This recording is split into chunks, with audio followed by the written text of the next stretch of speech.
Hello everyone, स्वागत है आपका वन वीडियो वन टॉपिक वाले कंसेप्ट की सीरीज में, जहां पर हम एक वीडियो के अंदर एक टॉपिक को बहुत अच्छे से क्लियर करते हैं ताकि आपके दिमाग में वो चीजें बहुत अच्छे से छप जाएं। तो आज का हमारा टॉपिक है इनफर्टिलिटी, जो कि रिप्रोडक्टिव हेल्थ में आता है। बहुत सारा कंफ्यूजन होता है।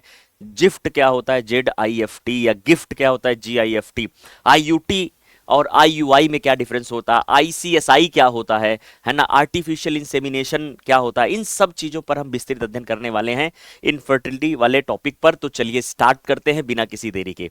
तो सबसे पहली चीज अगर हम आपसे डिस्कस करें कि इनफर्टिलिटी क्या है, कि कोई भी कपल जो प्रेगनेंसी मतलब जिसके बच्चे नहीं हो रहे हैं, अगर मिनिमम अगर हम बोले कि 1 साल के बाद, है ना, एनसीईआरटी लिखता है कि अगर 2 साल तक कोई कपल अनप्रोटेक्टेड सेक्सुअल इंटरकोर्स करता है, तो उसके बाद अगर उसके प्रेगनेंसी, फीमेल में प्रेगनेंसी कंसीव नहीं होती है या उनके बच्चे नहीं होते हैं, तो हम उसे इनफर्टिलिटी की कैटेगरी में रखेंगे।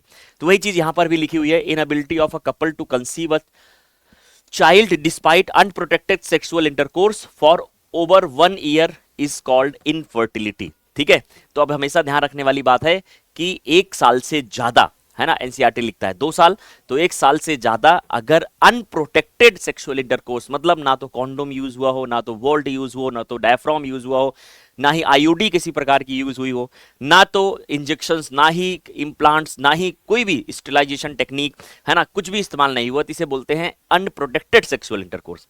तो इसके बाद भी जो है फीमेल जो है प्रेगनेंसी को कंसीव नहीं कर पाती, तो उसे हम इनफर्टिलिटी कैटेगरी में रखते हैं।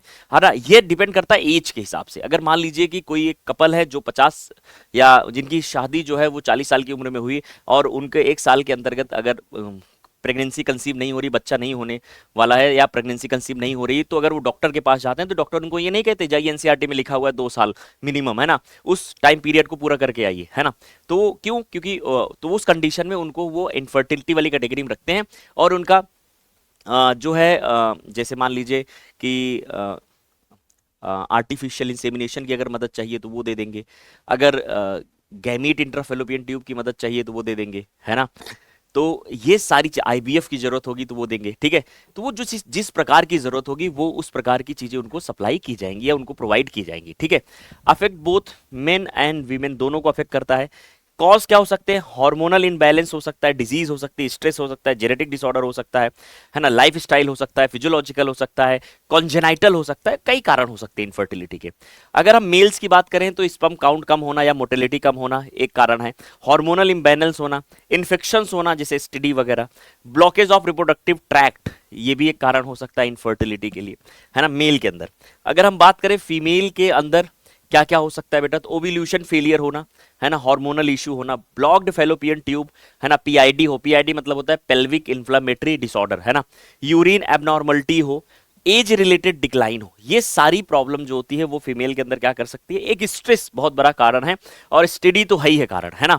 तो ये 2-3 कारण हो सकते हैं किसके लिए, ये कारण हो सकते हैं आपके जो इनफर्टिलिटी के लिए। आगे मैंने बोला कॉमन फैक्टर क्या क्या काम करते हैं, स्मोकिंग, एल्कोहल, स्ट्रेस, ओबिसिटी, है ना, बीइंग अंडरवेट, लेट मैरिज और सेडेंट्री लाइफस्टाइल या एसटीआई। एसटीआई मतलब होता है sexual transmitted infection.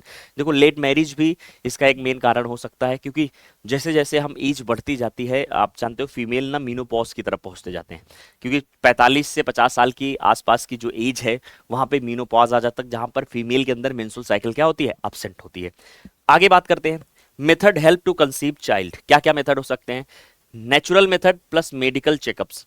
If a couple faces trouble conceiving, they are advised proper medical diagnosis, hormonal tests, lifestyle changes, fertility medication like clomiphene, timed intercourse based on the ovulation tracking, ये सब चीजें ध्यान दी जाती है। When natural method don't work, ART technique, assistant reproductive technology are used to help couples conceive with medical support. तो ये चीज बहुत सारे फर्टिलिटी सेंटर होते हैं जगह जगह पे, है ना। एआरटी क्या होता है? Assisted reproductive technology. बहुत सारे फर्टिलिटी सेंटर होते हैं जहां पर ऐसे फीमेल जो इनफर्टिलिटी की कैटेगरी में आते हैं उनको सपोर्ट देते हैं ताकि वो प्रेगनेंसी को कंसीव कर सकें, है ना। जैसे इन विट्रो फर्टिलाइजेशन कर सकते हैं, टेस्ट ट्यूब बेबी कहते हैं, egg plus sperm are fertilized outside the body in a lab. The embryo is then transferred into the uterus. अगर हम यूट्रस के अंदर करेंगे तो इसे हम IUT कहेंगे, intra uterine transfer. Useful when fallopian tube are blocked और अनएक्सप्लेन अनफर्टिलिटी एग्जिस्ट. तो मतलब ऐसी इनफर्टिलिटी है जिसको एक्सप्लेन नहीं किया जा सकता. यहाँ पे हम इसको अगर और थोड़ा सा कैटेगराइज्ड करें तो हम यहाँ कंसीडर कर सकते हैं कि अगर हमने फर्टिलाइज जाइगोट, है ना, ध्यान सुनिए, फर्टिलाइज्ड जो जाइगोट है ना, फर्टिलाइज्ड जो जाइगोट है उसको हम क्या करेंगे, अगर हम फेलोपियन ट्यूब में ट्रांसफर कर रहे हैं और या तो फिर हम यूट्रस में ट्रांसफर कर रहे हैं, यूट्रस में ट्रांसफर कर रहे हैं तो IUT कहेंगे, और फेलोपियन ट्यूब में ट्रांसफर कर रहे हैं तो इसे हम ZIFT कहेंगे. और ZIFT होगा कब, अप टू 8 ब्लास्टोमियर. बहुत ध्यान से समझिए, अगर जाइगोट 8 ब्लास्टोमियर का है तो जिफ्ट करेंगे. अगर मोर देन 8 ब्लास्टोमियर का है, मोर देन 8 ब्लास्टोमियर है तो उसे हम IUT कहेंगे, इंट्रा यूटेराइन ट्रांसफर. ठीक है, ये उस कैटेगरी में किया जा सकता है. हो सकता है फीमेल जो है वो फर्टिलाइज्ड करने की या उसके फेलोपियन ट्यूब में कोई दिक्कत है, या फर्टिलाइजेशन कराने में सक्षम है, या ओवम बनाने में सक्षम है लेकिन मातृत्व का एहसास कर सकती है, या जो प्रेगनेंसी है उसको धारण कर सकती है. तो ऐसे केस में हम यहाँ पे फर्टिलाइज्ड एग, इसको हम किस में किया, IVF किया था हमने बेटा, इन विट्रो फर्टिलाइजेशन किया था. ठीक है, तो ऐसी कैटेगरी में हम यहाँ पे इसका इस्तेमाल कर सकते हैं. तो इन विट्रो मैंने बता दिया, ओवेरियन हाइपर स्टिमुलेशन करते हैं, एग रिट्रीवल करते हैं, एग और स्पर्म को प्रिपेयर करते हैं, फर्टिलाइज करते हैं और एम्ब्रियो को ट्रांसफर करते हैं. अगर एम्ब्रियो को ट्रांसफर करेंगे फेलोपियन ट्यूब में तो उसे ZIFT कहेंगे, अगर उसे हम यूट्रस में करेंगे तो IUT कहेंगे, है ना, ये ध्यान रखना है. दूसरा ZIFT मैंने आपको बता दिया, zygote intra fallopian transfer. After IVF zygote early embryo with 8 blastomere is transfer into the female fallopian tube. IUT ये भी मैंने आपको बता दिया, इंट्रा यूटेराइन ट्रांसफर. अगर 8 ब्लास्टोमियर से ज्यादा है तो इसे हम डायरेक्टली यूट्रस में ट्रांसफर करेंगे. एक चीज ध्यान रखना है, GIFT क्या होता है, गैमीट इंट्रा फेलोपियन ट्रांसफर. देखो होता क्या है, अगर कोई फीमेल है, अगर वो ओवा बनाने में असक्षम है लेकिन फर्टिलाइजेशन और प्रेगनेंसी को सस्टेन कर सकती है, तो हम डोनर से ओवा लेकर के फीमेल के फेलोपियन ट्यूब में ट्रांसफर कर देंगे. तो उसे हम कहेंगे फीमेल के अंदर गैमीट इंट्रा फेलोपियन ट्रांसफर. तो transfer of ovum from a donor is transfer to the fallopian tube of the women who can't produce egg but has healthy uterus.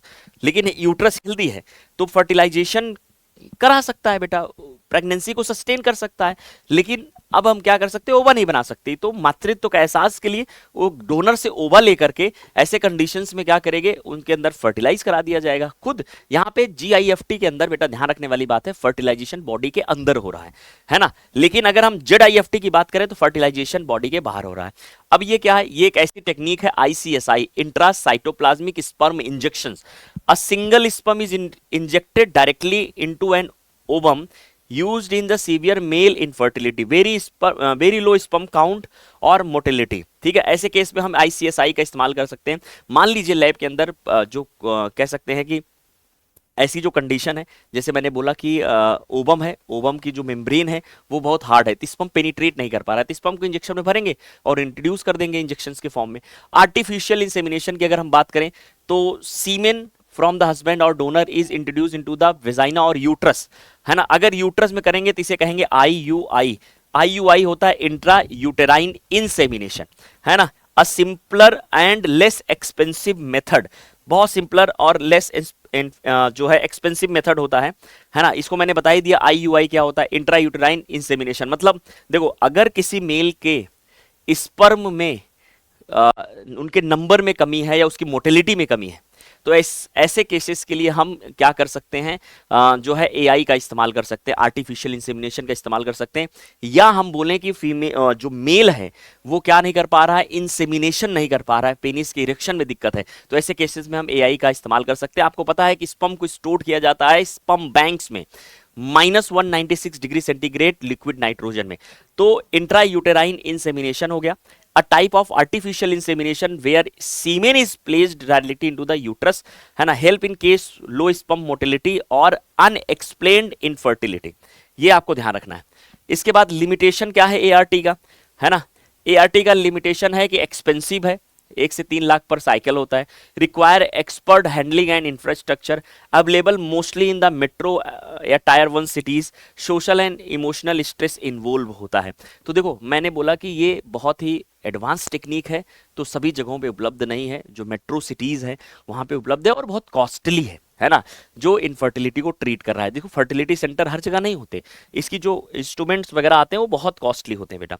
Alternative क्या कर सकते हैं एआरटी के लिए, तो एडॉप्शन कर सकते हैं। बहुत सारे गरीब के बच्चे होते हैं, अनाथालय में होते हैं, वहां जाकर के बच्चों को हम लीगली एडॉप्ट कर लें और वो पेरेंट्स की एक रोल जो होता है, वो भागीदारी जो होती है, उसको हम क्या करें, बहुत बखूबी निभाएं।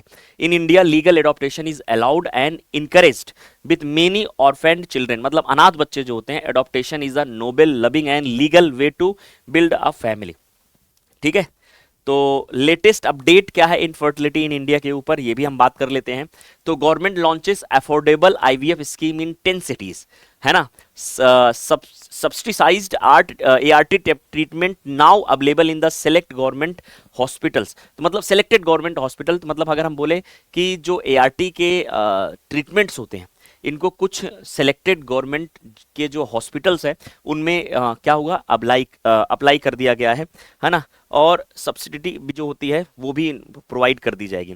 जैसे मैंने बोला IIT Madras create low cost IVF incubator just 20,000 will benefit small towns and rural fertility clinics. ठीक है, आगे मोबाइल फर्टिलिटी किट्स भी आते हैं। Couple now testing sperm count and ovulation at home using smartphone connected devices. तो ये सब चीजें देखिए एडवांस में है, जो आप तक ये इन्फॉर्मेशन मैं पहुंचा रहा हूं इस वीडियो के माध्यम से। और साथ ही साथ एक चीज और समझना है जो आपके क्वेश्चन में फ्रेम हो सकता है कि आईयूटी और आईयूआई में क्या डिफरेंस होता है, आईयूटी एंड आईयूआई में क्या डिफरेंस होता है। तो यहां समझिए, आईयूआई होता है बेटा, पहले तो आईयूटी की बात कर ले, इंट्रा यूटेराइन ट्रांसफर, और एक होता है आईयूआई इंट्रा यूटेराइन इंसेमिनेशन। तो हम एक कहेंगे intra uterine transfer, intra uterine transfer. ठीक है, तो इसमें जो फर्टिलाइज्ड एग है, फर्टिलाइज्ड एग है मोर देन 8 ब्लास्टोमियर,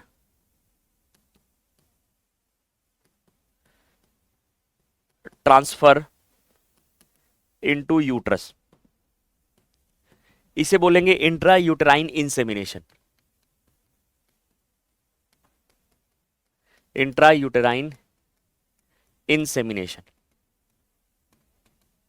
ठीक है, यहां पर क्या होगा कि जो स्पर्म है वो इंजेक्ट किया जाएगा या ट्रांसफर किया जाएगा इनटू यूट्रस। ठीक है, इसमें स्पर्म काउंट कम होगा तब। दूसरी चीज आपको जो ध्यान रखने वाली बात है कि यहां पर जो फर्टिलाइजेशन है, जो फर्टिलाइजेशन है वो इन वीवो है। इन वीवो मतलब है बॉडी में, इनसाइड बॉडी। थोड़ा तेजी से लिख रहा हूं बेटा, समय की सीमा है ना। दूसरा यहां पे जो फर्टिलाइजेशन है वो इन विट्रो है, यही अंतर याद रखना है। In vitro outside the body, outside the body. ठीक है, और इसके बाद आपको ध्यान रखना है कि जो गेस्टेशन है, गेस्टेशन ये यूट्रस में है, ये भी यहां पे भी गेस्टेशन जो है ये यूट्रस में। तो मतलब अंतर इतना है, फर्टिलाइजेशन एक बॉडी के बाहर है, एक फर्टिलाइजेशन बॉडी के अंदर है। तो ऐसे केस में जो यहाँ पे गेस्टेशन होगा यूट्रस के अंदर होगा। तो ये दो चीजों में अंतर है, आईयूआई और आईयूटी। तो आप आई होप आपको ये इनफर्टिलिटी वाला टॉपिक समझ में आया होगा। सबसे पहले आर्टिफिशियल इंसेमिनेशन, ऐसे मेल जिनके स्पर्म काउंट कम है या उनकी मोटिलिटी कम है या वो इंसेमिनेट नहीं कर सकते, उनके लिए एआई का इस्तेमाल किया जाता है। अगर स्पर्म को हम फेलोपियन ट्यूब में ट्रांसफर करें तो जिफ्ट कह सकते हैं जीआईएफटी, या ओबम को फेलोपियन ट्यूब में ट्रांसफर करें तो गिफ्ट कह सकते हैं जीआईएफटी। अगर उसी स्पर्म को यूट्रस में करें तो आईयूआई, फर्टिलाइजेशन बॉडी के अंदर हो रहा है। अगर हम फर्टिलाइज्ड एग को फेलोपियन ट्यूब में ट्रांसफर करें लेस देन या अप टू 8 ब्लास्टोमियर, तो उसे हम कहेंगे GIFT, ZIFT, zygote intra fallopian transfer. अगर इसी फर्टिलाइज्ड एग को मोर देन 8 ब्लास्टोमियर है, उसको यूट्रस में ट्रांसफर करें तो उसे हम कहेंगे आईयूटी, इंट्रा यूटेराइन ट्रांसफर। इसमें फर्टिलाइजेशन बाहर हो रहा है बॉडी के, और जो गेस्टेशन है वो यूट्रस में हो रहा है, इसे हम टेस्ट ट्यूब बेबी कहते हैं। तो ये छोटी छोटी चीजें हैं जो आपको याद रखनी है। ICSI होता है इंट्रा साइटोप्लाज्मिक स्पर्म इंजेक्शन, इसमें हम स्पर्म को डायरेक्टली इंजेक्ट करते हैं ओवम के अंदर। तो ये छोटे छोटे टॉपिक्स हैं जिनको दिमाग में आपके सेट करके रखना है। आई होप आपको समझ में आया होगा। अगर कोई इन द सेंस किसी भी टॉपिक से रिलेटेड कोई डाउट आता है तो चैट सेक्शन में जाकर आप वहां लिख सकते हैं। तो मिलते हैं एक नए वीडियो में एक नए टॉपिक के साथ, तब तक के लिए नमस्कार।